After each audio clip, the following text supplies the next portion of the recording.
The middle class in America is getting crushed. The United States is becoming a third world nation.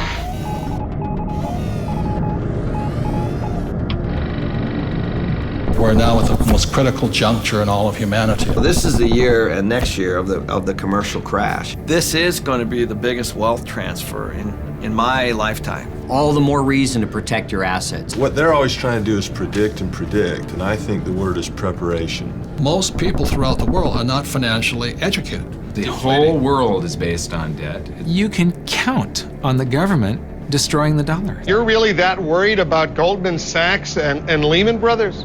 Yes. I'm afraid the Federal Reserve will eventually or come close to bailing them out. That's what I'm concerned about. And that young lady who says the taxpayers are not in trouble, who's going to pay for that bailout again as the taxpayer? That's where this whole thing started, with playing games with your money.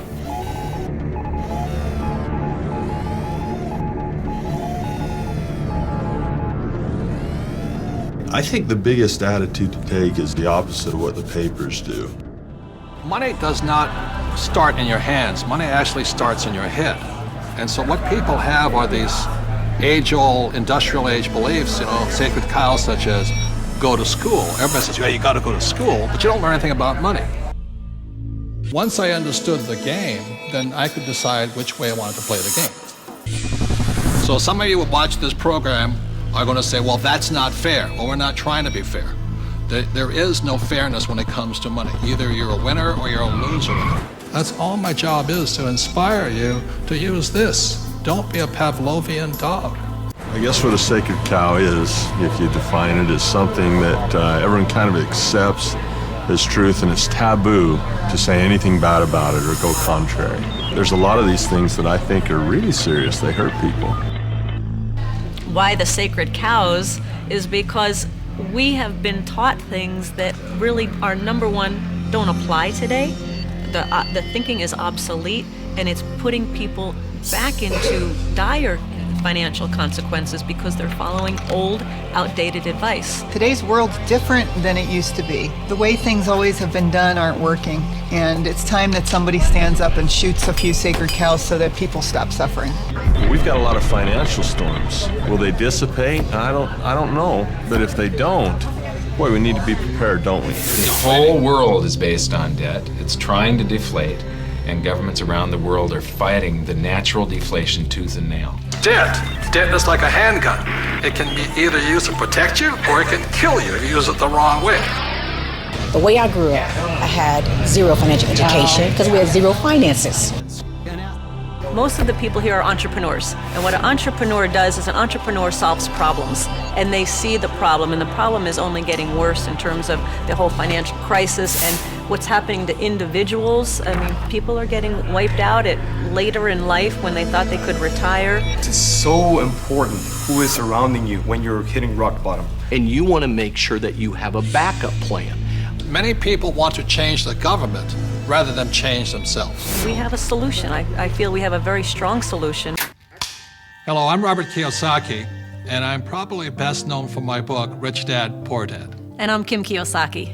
And today, we're in a financial crisis, and we saw this coming, and that was the reason back in 1996 we created the Rich Dad Company, was to provide financial education so people can learn to take care of themselves. If something isn't working for you financially today, then maybe you need to look for new answers. And we're always looking for new answers, and that's what this documentary is about. So it's about you getting financially educated and taking charge of your life and not depending on the government or other financial experts, and depending upon yourself. So our answer to the financial crisis is to get financially educated. Financial education begins by shooting the sacred cows of money.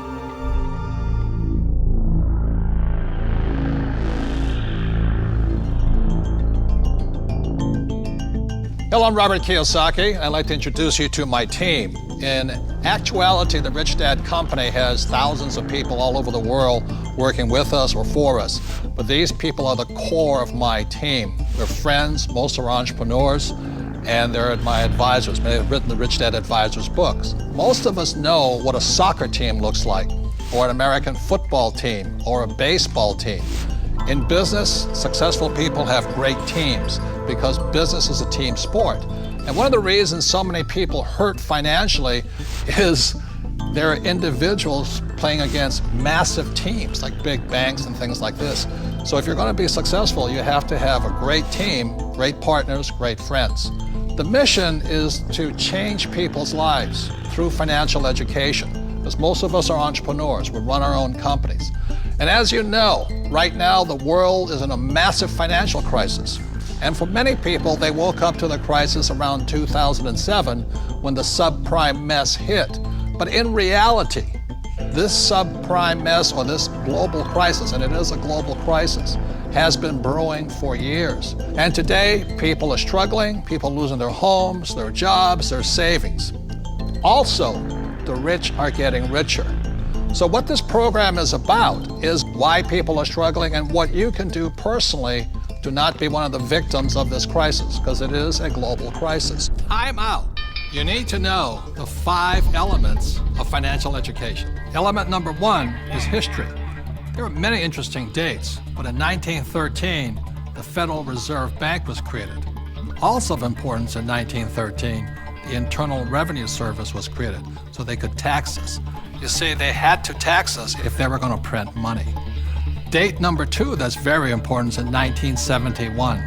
In 1971, President Richard Nixon took us off the gold standard. That is crucial because after 1971, money stopped being money. It started becoming a currency which was backed by debt. And one of the reasons we're in this massive financial crisis today is because after 1971, the Federal Reserve Bank could print as much money as it wanted. And in 1974, the rules of retirement changed. And that's why today so many people of my generation are afraid of running out of money during retirement. And element number 2 is taxes. As you know, taxes are not fair.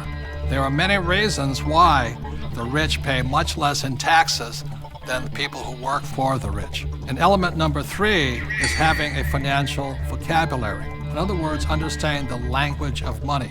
For example, what's the difference between an asset and a liability? Capital gains versus cash flow, or fundamentals versus technicals. That's all part of a financial vocabulary. Number 4 is wealth protection.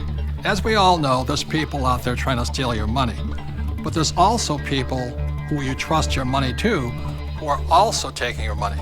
So that's why part of financial education is not how much money you make, but how much money you keep. And element number 5 is always remember there's 2 sides to every coin.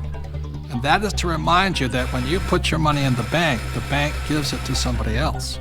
When you put your money in your retirement plan, the bank gives it to somebody else.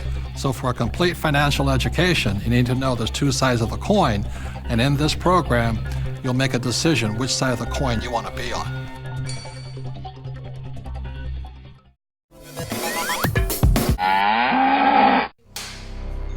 But one of the biggest sacred cows of all is go to school. And many people think I'm anti-school. That is not true. I'm anti-ignorance. So I'm very pro-education. I'm just not pro being stupid about money.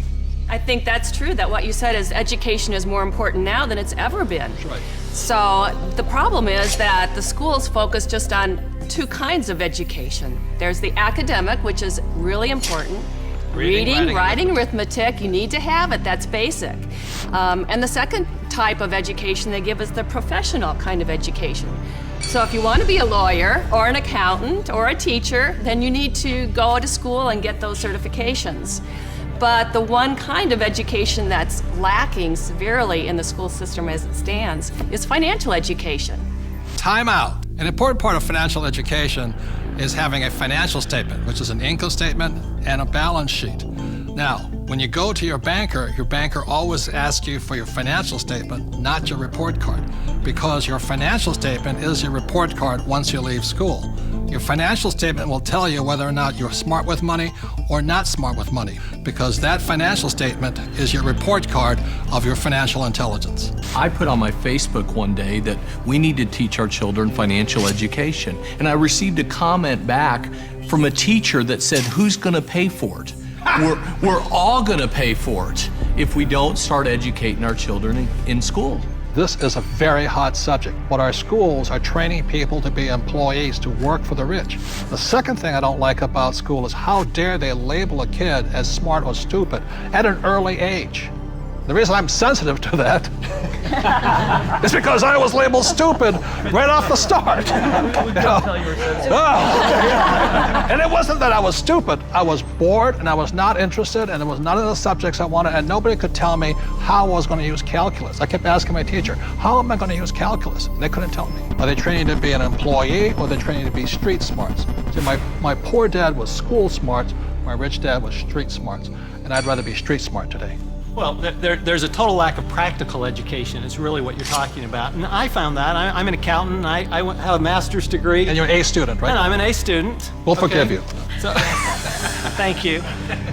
But when I went to school, the only financial education I got was specific to my profession. Okay, there was no general financial education. I could have gone all through, gotten a master's degree, got a PhD in my field without any specific financial education about how to handle myself once I got out of school. Right, and people say to me, well, I learned economics in school. Is economics financial education? Not really. You know, it's not about investing, it's not about the laws, it's not about taxes, it's not about history. Well, Robert, as a lawyer, I see all sorts of people walk through the door. And some are highly educated, and some have no education at all, but like you said, they're street smart. And the first time I saw this type of client, I thought, wow, he's doing pretty well. He didn't go to college, but he's got all this real estate. And then there's a pattern that develops where you see a lot of people who never went to college, but are street smart and have done very well. I can just say, I was talking to a woman the other day, she's just as you're saying, highly successful doctor. Very, very successful. Medical doctor, very smart in so many ways, but when we were talking, she finally looked at me and she said, oh my God, she goes, I have not a clue about my money. She's 45 years old, not a clue. And you think that because they're successful, they know something about money, but so many people don't because so many of us haven't had the education. School puts us in a culture of dependence. We depend on three things. We depend on a corporation to take care of us, or we depend on government to take care of us. And the scary one, I think, is we depend on institutions. You know, the people we run our 401ks to take care of us. Stock market. And we put ourselves, we rob ourselves of the independence to think freely as entrepreneurs or investors, and we just become dependent on those three entities. And it's brutal. And Mr. Maloney, you never finished school, did you? No. I failed school, but more than that, school failed me. I was dyslexic. They didn't know what it was back then, but basically, I was just like you, bored stiff. I got put in all the remedial classes, so I was in with the dumb kids, basically. They weren't teaching me anything I wanted to learn or anything that I would ever use in my lifetime. And the reason I bring up Michael, most people agree he's probably the smartest guy on this team. And the problem was, again, was Anita says, there's three kinds of education. There's academic, reading, writing, arithmetic. There's professional, become a doctor, a lawyer, in my case, a pilot. And number three is financial. But Michael was put back because of academics, because you can't read, right? Right. So how did you learn how to read? Oh, well, Apple came out with OS 10 at the beginning of the last decade. And you can just select text and hit a button and the computer reads to you. Most people don't know it's built into the operating system. But more, I developed a passion for global finance and economics, and monetary history, especially. And passion drives you. Now we can't shut them up anymore. So I'm gonna blame Apple for that. School is a solo game. I didn't do well in school. I did very well in sports. And in sports, you learn to compete. You learn to deal with pressure. Teams, goals, and school is more so individually. I'm competing against everybody, and teamwork is cheating in school. Some of us cheated better than others. And I'll just say last thing about school and money, which is a sacred cow. One of the things that really upsets me about schools and money is this. In America, schools are based upon real estate tax. In other words, if you come from a rich neighborhood, the real estate tax pays for better schools. If you're from a poor neighborhood, you get less money. So anytime somebody tells me schooling is about being fair, that is, when I look at the number side of it, is if you're poor, you're getting the worst possible education. And to me, that is cruelty. So how does a person learn about money? How does a person increase their financial intelligence? This diagram, called the cone of learning, provides some interesting clues. The cone of learning was created by an educational researcher named Mr. Dale in 1969. And what he found is that the worst way to learn is by reading or listening to a lecture. And the best way to learn is at the top, which is simulations or games, and then doing the real thing. The interesting thing is my poor dad, who was good at school, thought that reading and lecture was the best way to learn. My rich dad taught me to be a rich man at the top of the cone. He taught me using the game of Monopoly. 4 greenhouses, 1 red hotel. 4 greenhouses, 1 red hotel. And then we went out and did the real thing. So one of the ways, if you want to learn without much risk, is by simulations, play games. The reason my wife and I created the cash flow game was so that you could play and learn physically, mentally, emotionally, but make a lot of mistakes with playing money. So how many people in this room have made financial mistakes? The only thing we were ever taught was maybe how to balance a checkbook, how to have a savings account, those basics. Financial education is like learning another language. When you learn real estate, it's a different language than stocks. It's a different than entrepreneurship or commodities, oil or gold. I say this all the time in Mexico. If you learn English, you can do business with the whole world. When you learn to speak the language of money, it opens up a whole new world. And unfortunately, in our school systems, we don't teach the language of money. We teach people the language of becoming a doctor, lawyer, or an employee. And the next sacred cow is get a job, or go to school and get a job. Now, the problem with getting a job is, who do you think pays the most taxes? The owner of the business or the worker? To that, I'll turn to my accountant here, Tom. Well, it's clearly the employee who's paying the most taxes. And I started as an employee right out of school, and I was paying high taxes. Even though my job is to reduce taxes, I was paying high taxes. And then I started, I know, ironic, isn't it? and then about 15 years ago, I started my own business. I started my own CPA firm, and I was now self-employed, and I was even paying more taxes. So it wasn't until I started acting like a bigger business and was really a significant sized business that I started paying less taxes. And it's because it's the business owners, and it's the entrepreneurs, and it's the investors, the active investors, that really pay the least amount of taxes. Time out. During this program, you'll hear a lot about E, S, B, and I, also known as the cash flow quadrant. E stands for employee. Employees have a job. S stands for self-employed small business or specialist, like a doctor or lawyer. These people own a job. B stands for big business, 500 employees or more, and these people have other people working for them. And I stands for an investor, and investors have their money work for them. Now, my poor dad always said to me, go to school and get a job, and he wanted to become an employee or a specialist like a doctor or a lawyer. My rich dad said, if you want to be rich, you have to be on the business owner or the I side. And that's the difference between my rich dad and my poor dad.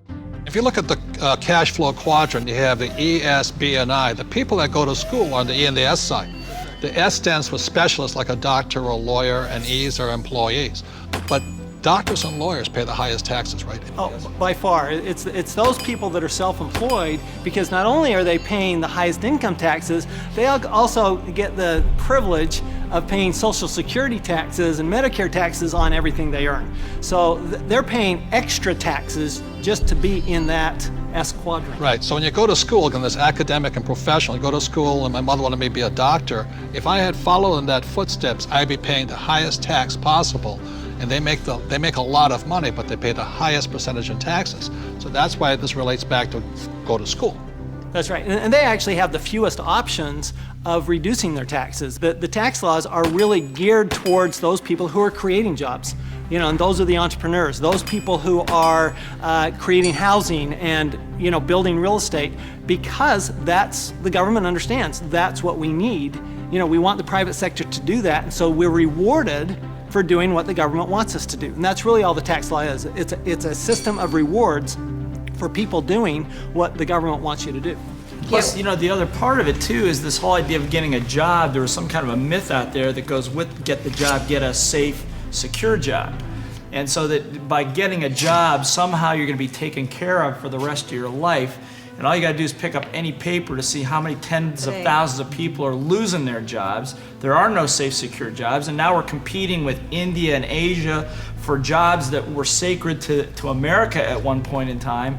So this whole idea of having a job that was secure is probably the most insecure thing you could be doing right now. The idea of a secure job is an industrial age idea. Exactly. The only option is put into your head is go get a job. And I wasn't It's around. brainwashing. Yeah, I wasn't around entrepreneurs. I wasn't around business owners growing up. I was around employees.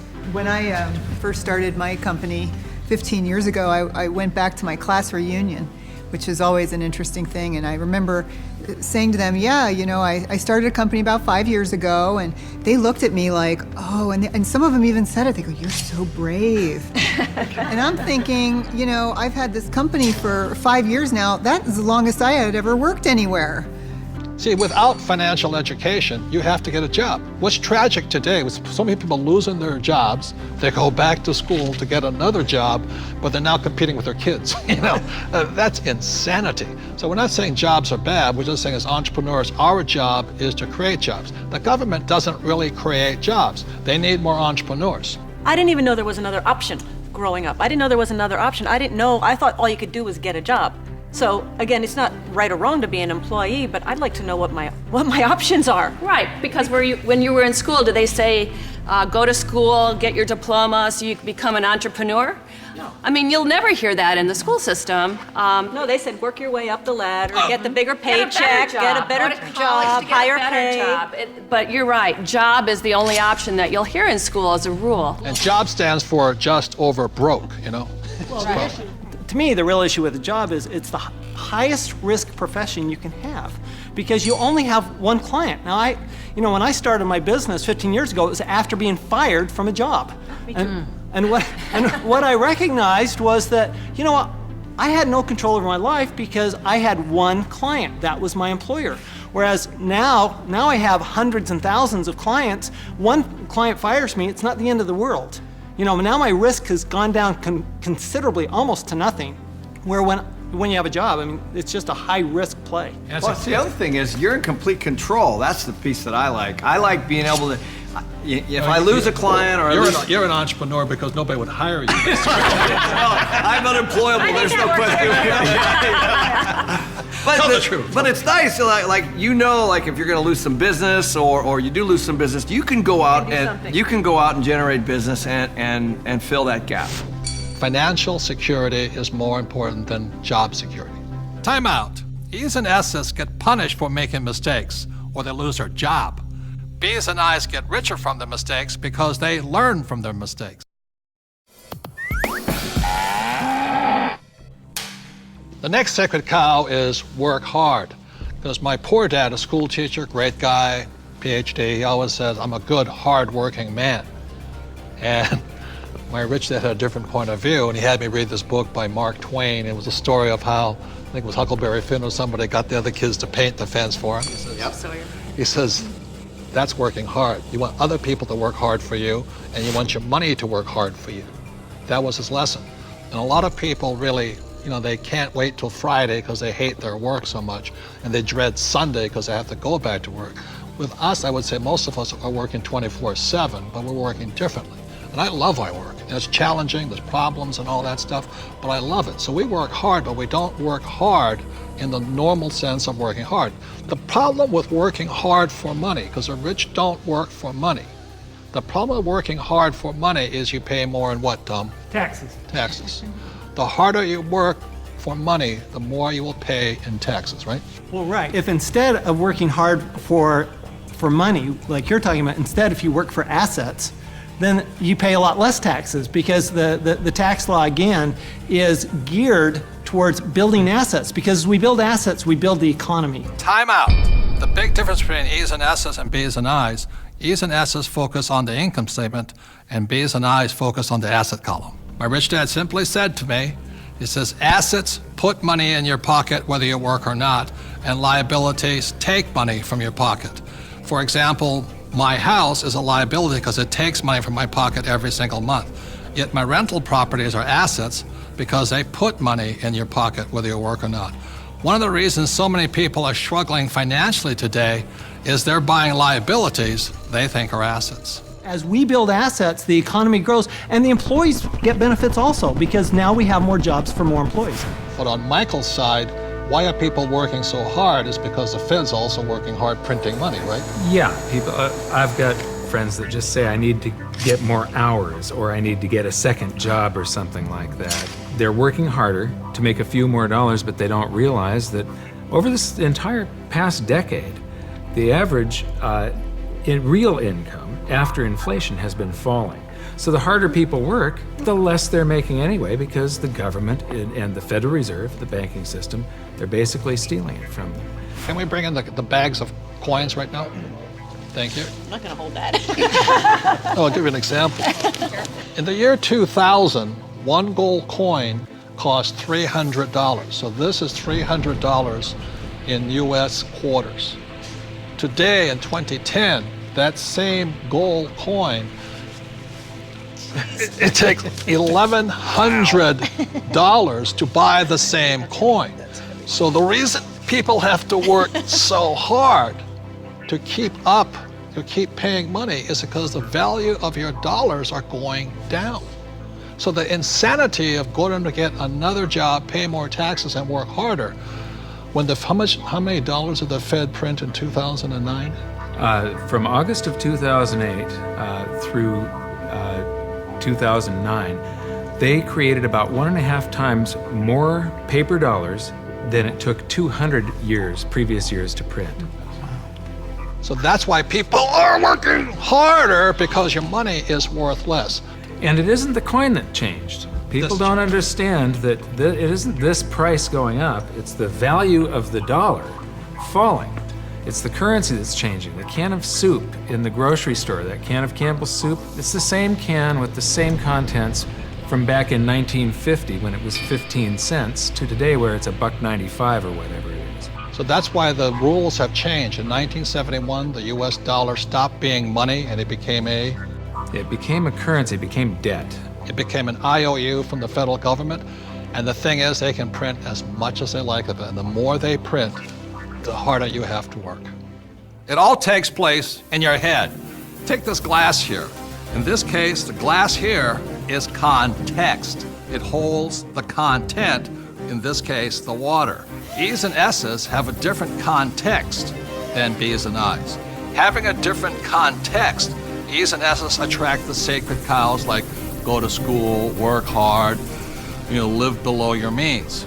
B's and I's having a different context entirely attracts a different type of content, different type of information, different type of education. Money is created out of your head. If you're a true B and I, you're not concerned. It's because just like the Fed, we can print our own money. And now, for our next sacred cow, one of our favorite ones, live below your means.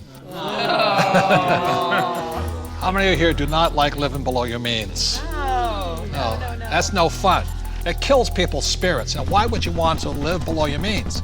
But many people have to, unfortunately, because the Fed is printing so much money that taxes and inflation go up, which means people are forced to live below their means. So anybody make comments on living below your means? Well, if you're on a paycheck, you have that one income coming in, and if you're just one person, you've only got 24 hours in a day to work. So there is a limit to how much you can work to get those paychecks coming in. So in that situation, you are forced to live below your means. Well, and the key here is to raise your means. I mean, that's the idea. It's not that we want to, be in terrible credit card debt or something like that. Instead, let's raise our means, and so that we can live the way we want to live instead of living at this poverty level. So why is it that whenever somebody looks at, some advisor looks at if you want to handle your finances, the first thing they look at is how do you cut expenses? What does a financial planner tell you? The first thing that they ask you is, what do you need to live on when you retire? They never ask you, what do you want? Time out. Robert and I definitely do not believe in living below our means. When we met in 1984, we had nothing. But every year we would get together at New Year's and we would set our goals, health goals and this goals. But we also had asset goals, what goals were we going to add every single year. So that's why it took us only about 10 years from 1984 to 1994 to become financially free. Because we just kept adding assets every year. And we continue to do the same thing today, simply because it's fun, it's exciting. It is. One of the best kept secrets. Getting rich is fun. It is fun. That's a lot of fun. And if we want to buy a luxury, if we want to buy a new car, we first buy an asset. So we buy the asset, and the cash flow from the asset pays for the payment for the car. Yes. So that it's again, never living below your means. It's expanding your means through acquiring assets that give you cash flow that gives us all those good things in life. The point here is this. There's assets and liabilities. The way you increase your means is acquire more assets. Not houses, not cars, but assets. So the reason so many people struggle financially is they have no financial education. They may be a good doctor, a lawyer, accountant, or a rock star, but if they don't know the difference between assets and liabilities, and they keep buying liabilities instead of assets, they have to keep living below their means. And not even if you're single or not, if you're on a fixed income, if you're an E and an S, your income is limited. Look, there's 4 major expenses that keep E's and S's poor. Number 1 is tax, and taxes are going to go up because the Fed is printing so much money all over the world. 2 is debt. People leave college with tons of debt, credit card debt to make ends meet, and then their house because they think it's an asset. 3 is inflation. Inflation goes up because as taxes go up and prices go up, then inflation goes up. And 4th is retirement. You must put something away for the day you stop working. So those are the 4 main reasons E's and S's, as a general rule, have to live below their means. But if you have financial education and live on the B and the I side, you can increase your means by increasing assets. I think a lot of people accept mediocrity, and in order to be able to grow in business, in order to make more money, you have to step out of that comfort zone and stop being mediocre. Or hoping the government's going to save you. I think live below your means is one of the greatest spirit killers there is. There's a lot of people who like being poor. I'm not making it right or wrong, but that's definitely not what I like to do. And Kim and I, we definitely don't live below our means. No, I definitely do not like living below my means. I've done it when I was in college, and that's because that was exciting times and all. But I get inspired when I have to create. When I get put into a position where I need to create something new, not contract. I want to be bigger than I am, not less than I am. And I think people are being taught to be less than they are instead of inspiring people to be more than you are. Well, and that's the issue with the idea of a budget, right? A budget is all about cutting. It's all about slicing. It's all about being less than you are. Whereas if instead you were looking at something like a strategy, or you're looking at projections into the future, what can I do as opposed to what can't I do? To me, that's the big distinction. Well, and a lot of it comes from fear too. I think people are afraid of their futures. They're not sure where the futures are gonna lead them. So they think, well, I'll live below my means. I'll save. I won't allow myself to have this small luxury, that small luxury. And then, of course, they fall off the wagon. Well, the worst thing is... And then they feel bad about it. Yeah, so the worst thing is guilt. they cut back on their expenses and they save money. Right, Mike? That's the worst thing they could do. Right. Depreciating money. It all goes back to the questions you ask. I mean, when you say, I can't afford it, I don't have the money for that, a better question would be, how can I afford it? How can I get the money for that? Expands your mind. In my community where I grew up, living below your means was pretty much a step up. Being honest. We didn't have any means, and we didn't live, and we didn't know how to live. It was basically survival. And some of the ways we created those means were, of course, by legal definition, illegal. But that was the way we survived, and that was the way we got by. So now, living below your means is completely opposite to abundant living, which is what I believe, in my faith, is abundant living. The opposite of that, to me, is not the way that God intended for us to live. So that's why I think it's absolutely criminal our school system does not teach us much about money. And what they do teach us, they tell you put your money in the bank, which means you lose more money, and they talk to a financial planner who put you in mutual funds. That is not financial education. That is educating people to give more money to the rich. That will also cause you to have to live below your means. Yes. That's right. That's what they're training you to do. Yeah, and while you're at it, you're going to be paying more and more taxes because you get no tax benefit for living below your means. And that's the problem is they say to a child, go to school and get a job or become a doctor and lawyer. you will pay more than your fair share of taxes, and then you too will have to live below your means. If you're playing defense instead of offense, Yeah. you're just hiding and trying to play it safe and saving money, and you never manifest. You cannot be who you're supposed to be. I say it's time to get financially educated and take care of yourself.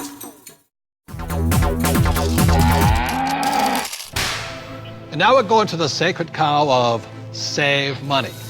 And in 1971, President Nixon took the dollar off the gold standard, basically took the world off the gold standard, and money was no longer money. So people are no longer saving money. So just to reiterate again, this is $300, what an ounce of gold was worth in the year 2000. So Kim, lift that. Okay.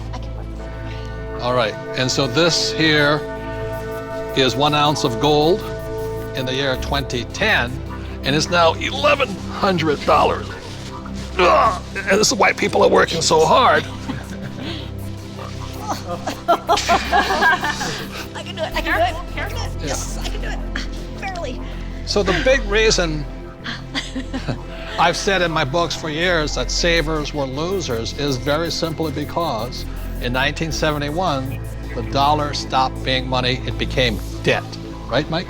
Yeah, the rules all changed in '71. Before then, somebody, when they became working age, they could expect to put away 10% a year, and by the time they got into their 60s, they could retire on their savings account and expect to live off that interest. And in '71, everything changed, and they started creating currency on a massive scale. Worldwide. Ever since then, worldwide. And that is what causes inflation and the loss of purchasing power. So people thinking that they can retire, back in the 50s, if you got $100,000 or $50,000, you could retire on that. So for my mom and dad, the World War II generation, the industrial age generation, it was very smart to save money. For our generation, the baby boom generation and on, saving money could be the most stupid thing you can do because the system is stealing your wealth through the very thing you work for, called money, which is not money anymore. Right. Real money is actually gold and silver. Money has to maintain its value over long periods of time. Currency doesn't have to. And this is historically, has always been, for thousands of years, this has been money. 5,000 years, this has been the predominant currency. It became money when somebody minted it into coins in Lydia in about 680 BC. And each unit had the same buying power as the next one. They became interchangeable. So let me ask you this. This printing of money out of just paper, this has been tried before, hasn't it? Many, many, many times, and there's always one result. You get far, far higher prices of everything, but especially real money. When they start creating a whole lot of currency, eventually, gold and silver lie in wait. And then when the public senses this inflation of retail prices that is caused by inflation of the quantity of currency in circulation, they rush back toward gold and silver, and they have for 5,000 years. So name some governments that have attempted to print money. The Weimar Republic. I don't know what I just did with that $100 trillion bill. He's got a Zimbabwe. The Zimbabwe, yeah. Look at this one. This is the most recent, a $100 trillion note. This is the largest note ever printed, 100 trillion. And this was printed in 2000. Yeah, but when Zimbabwe was created as a country, when it went from Rhodesia to Zimbabwe, they were, the Zimbabwean dollar was on parity with the US dollar. $1 US was the same as a Zimbabwe dollar. This doesn't buy anything today. It doesn't buy a cup of coffee. What, doesn't even buy a cup of coffee? No. In fact, they have ruined it by putting ink on it. You can't write you can't write a list, so it would have been more valuable at this point if it was blank. Right. See, the Greeks did the same thing when they started clipping coins. They just take the silver off of it. The Romans tried it, the English tried it, the Germans tried it, the Chinese tried it, and now the US is trying it. Yep. And so that's why saving money is probably the biggest mistake you could make right now, because today money is no longer money. It's now debt. I can vouch for that because my leg is now numb. So all currencies throughout the world are in trouble, the same way this Zimbabwe dollar is in trouble. And that's the problem with saving money. After 1971, it was no longer money. More than 70% of all the currency on the planet is US dollars. If the US dollar goes, the world goes with it. I'm preparing by getting fully diversified. I buy both gold and silver.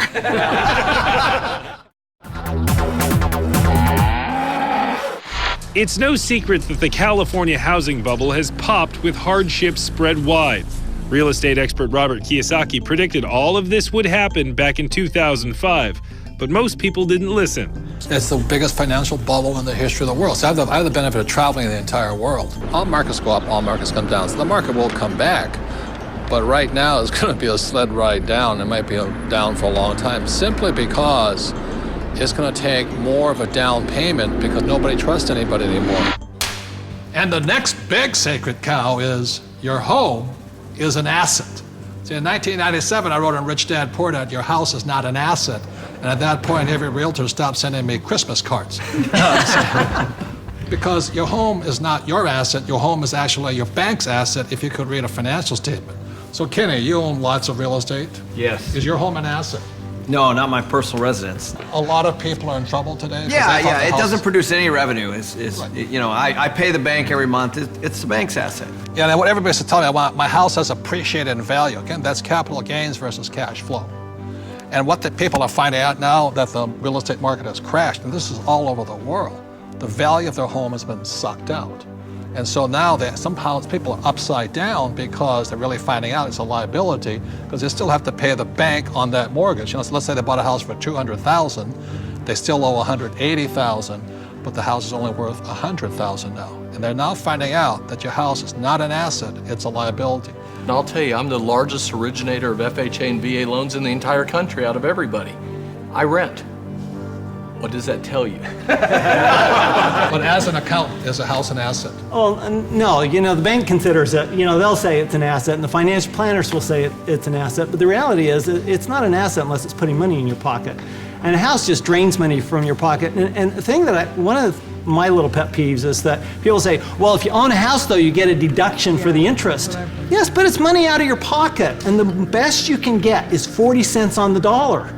Okay, so you're given $1 and you get 40 cents back. You're still out 60 cents. It's not difficult math. Your home is shelter. It's a place to raise a family, but it's not an asset that you're ever going to make money on. It's not a financial asset. No, you might make money in an uptrending market, but today the market's trending down. And that's why in 1997, what I said in Rich Dad Poor Dad, your house is not an asset, was heresy. Now people are going, oh my God, I should have listened to him. So I'm not saying don't buy a house. I'm saying just don't be financially ignorant and call your house an asset if it's taking money out of your pocket. Because Kim and I own 2 houses, one here in Arizona and one beautiful beach house in Hawaii, and they're our biggest liabilities. People did think, especially in the high times, when the markets were high, they did think their house was an asset. And people, even if they had their mortgage paid off, they were borrowing against their house and putting it into the stock market or wherever they were putting it. So not only were they getting crazy mortgages, but they were taking money out against their house in second, third mortgages. Well, and they were doing it for things like vacations and boats and cars and other things like this. And the reality is the reason they were doing that is because they got to deduct the interest off their taxes. And so they thought that, well, this is okay because I get a deduction. But just because you get a deduction doesn't make it a good thing to do. Well, one of the big mistakes people make is over-improving their house. They put in a $50,000 swimming pool and it brings them $20,000 worth of value. Well, the way I look at it is you just bought a $30,000 babysitter. 50% of the mortgages in Reno are underwater, meaning that the mortgage is greater than the value of the property. All right, and this affects the whole community because people aren't able to sell their homes and move to a place where they can get a better job. The neighbors aren't going to sell their house because values are so far down. So this has affected entire communities. And again, we've heard people say that your home is an asset. Well, we're talking here about financial education, and this is one of the biggest financial lessons that our country has had to learn, a very hard way, that your home is not an asset. This has happened before, and what's going to happen is new laws will come in, new credit will be loosened again here years from now, and the prices will come up again, and people will do it again. It's about a 20-year cycle as in anything. The point here is this is the best time to be buying real estate. If you are a first-time home buyer, this is your best time. Just don't call it an asset. You know, this is the best time to getting back in the market. And that's why it takes financial education. The reason I'm in real estate is for one reason. It's debt. It is one of the easiest assets to get debt on is real estate. But if you're going to use debt, you've got to be highly financially intelligent. Otherwise, if you're not intelligent, just keep calling your house an asset. We're talking a lot about assets, and there are 4 primary asset classes. One is business. As an entrepreneur, you own a business. Number 2 is real estate, and we love rental properties that cash flow, real estate that puts money in our pocket every single month. Number 3 are paper assets, stocks, bonds, mutual funds, savings. Most E's and S's are in paper assets today. And number 4 are commodities, gold, silver, precious metals, oil and gas. For Robert and I, we're in business. We're in real estate. We own hundreds of properties in real estate. We have paper assets and we have commodities. So for us, when we talk about diversification, we're in all 4 asset classes. Now we're going to shoot one of the more evil of all the sacred cows. Evil for most people. Get out of debt. A lot of people are saying, cut up your credit cards. I think that's really ridiculous because the credit card is not the problem. In fact, I love my credit cards. I don't know how anybody could get along today without a credit card. But the credit card isn't the problem. It's lack of financial education is the problem. The entire currency supply, all of the dollars in existence, require debt. You can't have a dollar without debt. A dollar is just an IOU. It's borrowed into existence either by the government creating a bond which promises to pay interest, you've got to pay out of future taxes, or people create currency by taking out a loan at the bank, fractional reserve lending. Every month there's a payment due on those dollars that you created. Right, and this credit card is a fast way of creating money because there's really no money in this card. See, let's say I go to the store, there's no money in it, and I charge $100. Like magic, $100 is created and it flows into the economy.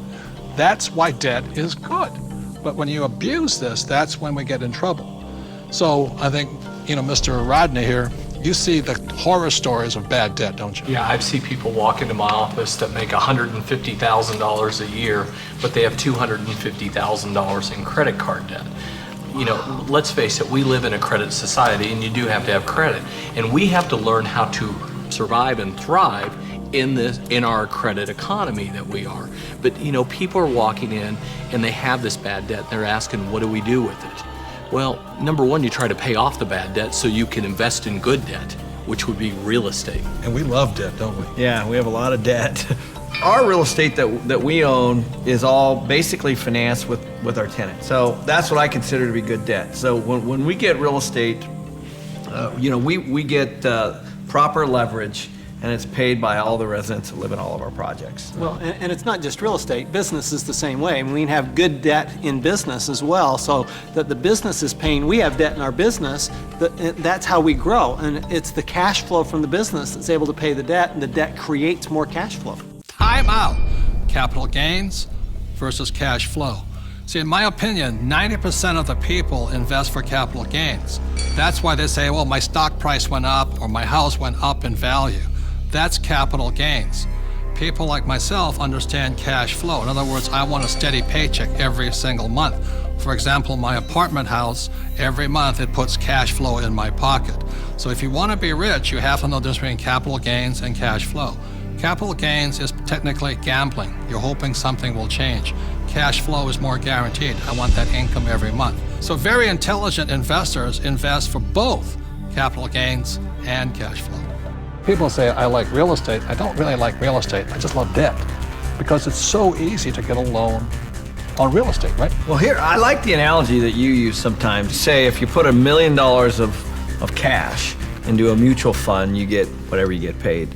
But if you put $1 million of it in a down payment, for some kind of a commercial project like we have, you actually buy a $5 million project. Right. So you're actually getting a $5 million asset with $1 million versus $1 million of mutual funds. And so the value you're creating on that real estate is on the 5 million, not the 1 million, by using banks' leverage. And the tax benefits that you get on the real estate isn't on the 1 million either. It's on the 5 million. So you not only increased leverage on your cash flow and on your growth in your asset, but you also increased your leverage on your taxes. Well, here's what we're doing. We get these loans, the tenants are paying them off. That's the point. Oftentimes people don't look at that. And they're paying it off with after-tax dollars. Yeah, they're moving into our places, they're paying our rent, we're taking that rent and we're paying our mortgages, and our mortgages are getting paid down to zero. Wait a minute. Ken's talking about these $1 million deals. Let me tell you how I started. I'm somebody that knew absolutely nothing about money or financing or investing, and I began investing with a little 2-bedroom, 1-bath house, and this was back in 1989. The house cost me $45,000. I had to put down $5,000, of which I didn't have, and I had a mortgage or good debt of $40,000. And the reason it was good debt is because every month I would collect the rent, I would pay the expenses, I would pay my mortgage payment, and at the end of the month, I had a positive cash flow of $25. Now, it wasn't a lot, but it was a start. And from there I learned and I did my next investment and my next investment. So it was good debt because that debt put money in my pocket every single month. Just if people understood that there is such a thing as good debt, because I don't know how many people I talk to, but when I talk about debt, oh man, debt is the dirtiest word in the world. That's the 4-letter word, debt. Because they're not educated, no, that's why. And people are raised, and I was raised to get out of debt. You see, this is the thing. You go to a bank, and the banker will sell you mutual funds. But ask them if they will loan you money to buy those mutual funds. The answer is no. But if we go in and we say, we want to buy real estate, oh, how much do you want? It's because there's collateral. Yes. They actually have something physical. That's it. Yeah, they'll sell you mutual funds, but they won't lend you money on mutual funds. That should tell you something. That should be a quick indicator. Dear God, what are you trying to tell me? And the other part about it is that borrowed money for real estate, is that after tax, pre-tax, or no tax? It's no tax. Anytime you're borrowing money, there's no tax on that money. You can use that cash. It's not taxable at all. So if somebody wants to borrow $1 million or save $1 million, it'll probably take them $2 million to save the million because tax is going to take 50% of it. Right. But I just go straight in and borrow $1 million, which they give us. It's great money. I love my banker. I'm not saying bankers are bad. They're fabulous because they give us the money. All they want is their interest. We keep all the appreciation, depreciation, amortization. We keep all of it. They're the best partners of all. So I'm not anti-bank and I'm not anti-debt. I'm anti-lack of financial education because there's good debt and there's bad debt. Your rich dad was a tough mentor. But I think some of the greatest mentors are tough because a really great mentor will push you to go beyond where you think you can go. And that's some of my best mentors. That's what they've done for me. Yeah, and I didn't always listen to my rich dad. I still remember I did the real estate course, and I went running out in Honolulu, and I found this condo, and it was for $64,000, and it didn't cash flow. So I went to see my rich dad, and I said, but it's going to go up in value. In other words, capital gains. He says, never buy anything that goes up. It must cash flow. And I said, no, it's going to go up. And we argued and argued and argued. And this is what he said to me. He says, if you start investing for capital gains, someday you will lose big time. So I let that condo go. I didn't pay $64,000. Today it's probably worth $300,000, but I learned the lesson from my coach, my rich dad. If I had gotten into the habit of buying for capital gains, either the price of stocks going up or real estate going up, I might have been wiped out in this crisis. So that's why a coach and a mentor keeps you onto your plan. And helps you create and develop very, very good financial habits. Because if you have poor financial habits as you're in your personal life, you're going to take those into your investment life. So one of the most important things is they will help you develop great financial habits. Because when markets go up, greed sets in, and greed makes people stupid. After 1974, the rules of retirement changed, and suddenly it forced E's and S's into the I quadrant with no financial education, and they started to put their money into these retirement plans. And suddenly, voila, a whole new industry was born called financial planners. And today, it takes 30 days to become a financial planner. It still takes a year and a half to become a massage therapist. You know what I mean? What do you think of mutual funds? I think they're a great way to make money if you sell them to other people. Well, I think it's one of the worst places a person could put money. They really do. They make other people rich. You know, hidden fees, expense ratios, and you talk about the law of compound interest. Well, there's the law of compound expenses. Okay, so let me ask you this. If I say to you, invest for the long term, you know what I mean, for 30, 40 years, what do you think about that in a paper asset? You've lost control that quick. Liquidity is what paper assets are about. Your ability to sell and buy without negotiation problems. And so the moment you say, I'm going to buy this, I'm going to hold Enron, and I'm going to hold WorldCom, and I'm going to hold, GM, and I'm going to hold United Airlines, well, you can just go on and on. How about Pan Am? But the moment you decide to hold that, what control do you have? None. In real estate, you can force the appreciation, paint it, carpet. You can't do that with paper. Right. Well, Your only control is to sell. If you hold it forever, you're rolling the dice and saying, I hope it works out. Right. There's a lot of people say, stocks are the best way to go and don't get into real estate. There's a lot of these financial advisors. But the stocks are good for people who are not business people. You see, as entrepreneurs and real estate people, when you look at a financial statement, I personally am responsible for income, expenses, assets, liabilities. But as an investor, even in Microsoft, I have no control over income, expense, assets, and liabilities. Is that All you correct? can do is sell or hedge. That's all you can do. Well, that's right. And what makes it worse is that you take those paper assets that you don't have control over because you're investing long term, and then you put them into a 401k, so you have even less control, because once they're in that 401k, you can't take them out. You really can't do anything with them. You're penalized for early withdrawal. You're penalized for pulling them out. And then on top of that, you don't even get the one tax benefit you get with paper assets is capital gains. And you put it into a 401k, you've lost that benefit. On top of that, when you pull it out, there's 3 types of taxes: earned income, portfolio income, and capital gains or passive income. And savings and mutual funds, what are they taxed at? Well, when you pull them out, when it's going through a 401k, they're all taxed at that highest ordinary income rate. It's the worst thing you could possibly do if you plan to be rich. But if you plan to be poor, it's a pretty good plan. Robert, I've seen you take heat in the press by this, where you say they're risky. And I'll tell you where I think the risk is. When you sit down and they say, we're going to diversify you. That way if one company goes down, you got all these other companies to buoy you up. And that's fine for a non-systematic type thing, but a system-wide problem, it does not protect us if the system breaks down. Because it's not diversification. Yeah, it's more fragile now than I think it ever has before. And I think these people saying, well, I'm well diversified. They're not well diversified. You diversify across asset classes, not just in bunches of stocks, in my opinion anyway. So the problem here with diversification, it doesn't protect you from a crash. Right.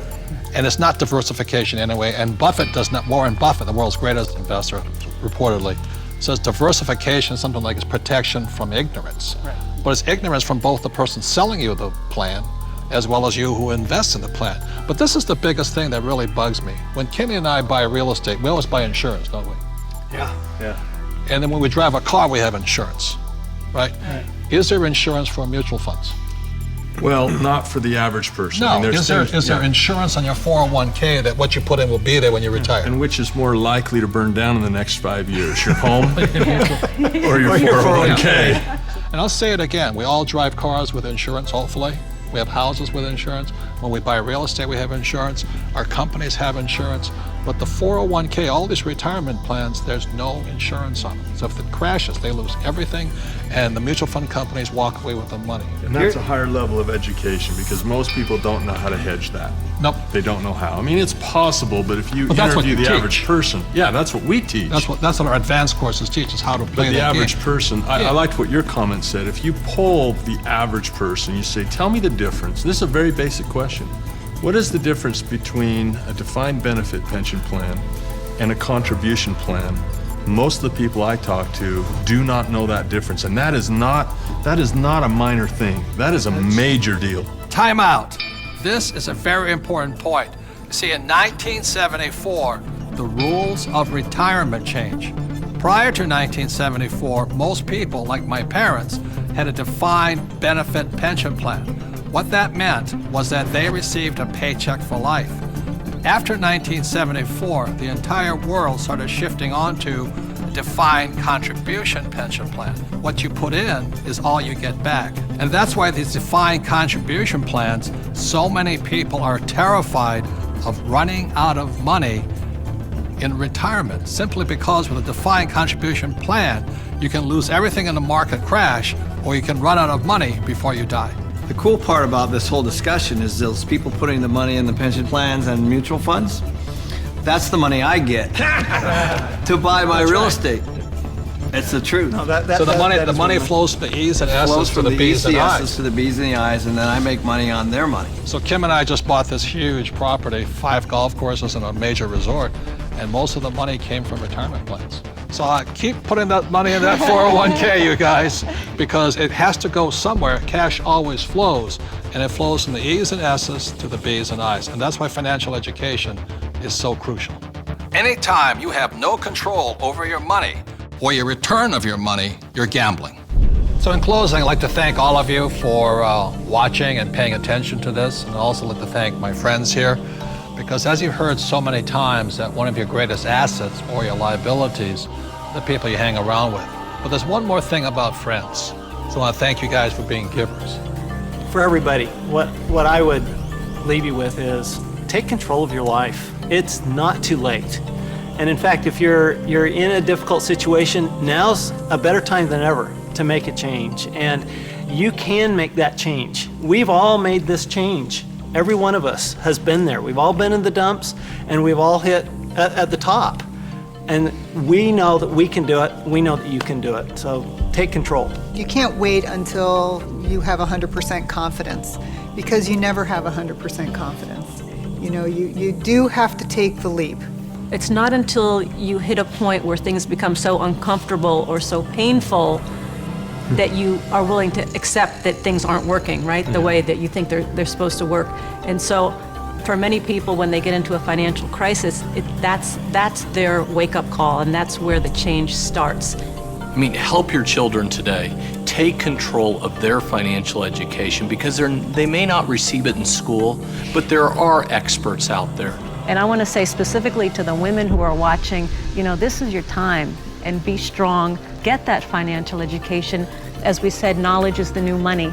And for women, I think this is really an opportunity for you to grow and get stronger. So I encourage you all to just take that next step.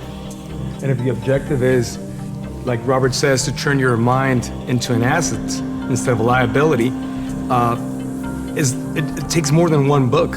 It takes more than watching one video.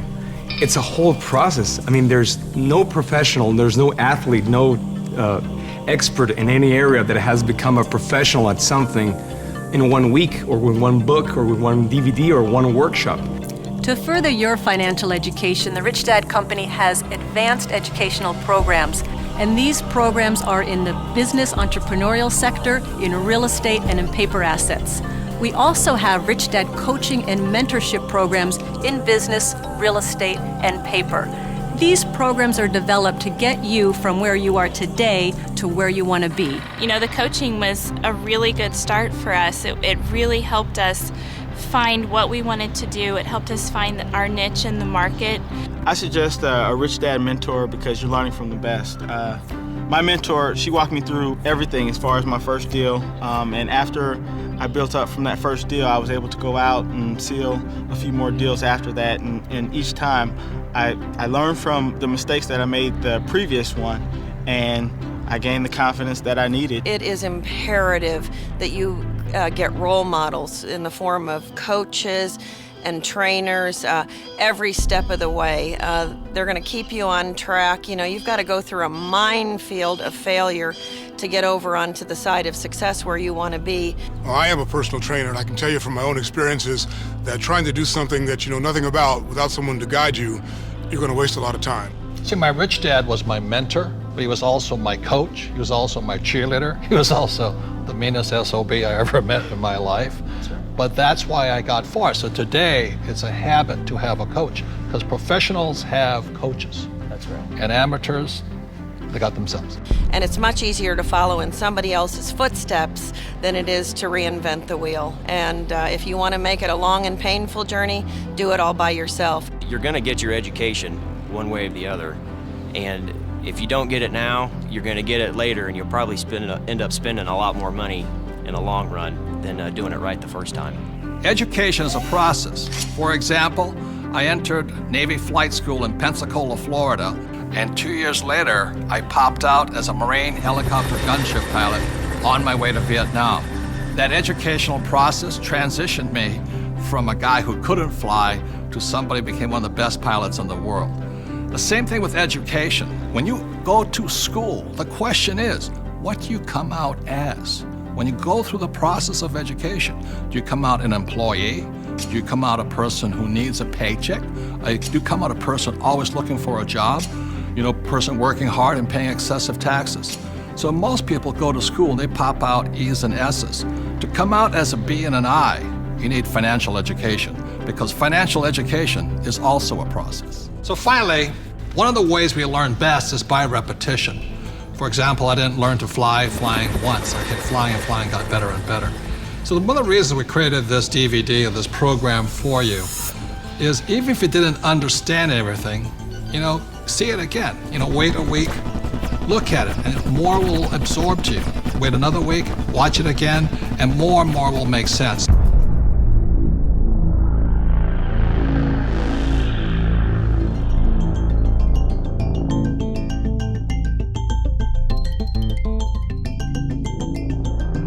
I can only shift your context. You have to put in the content.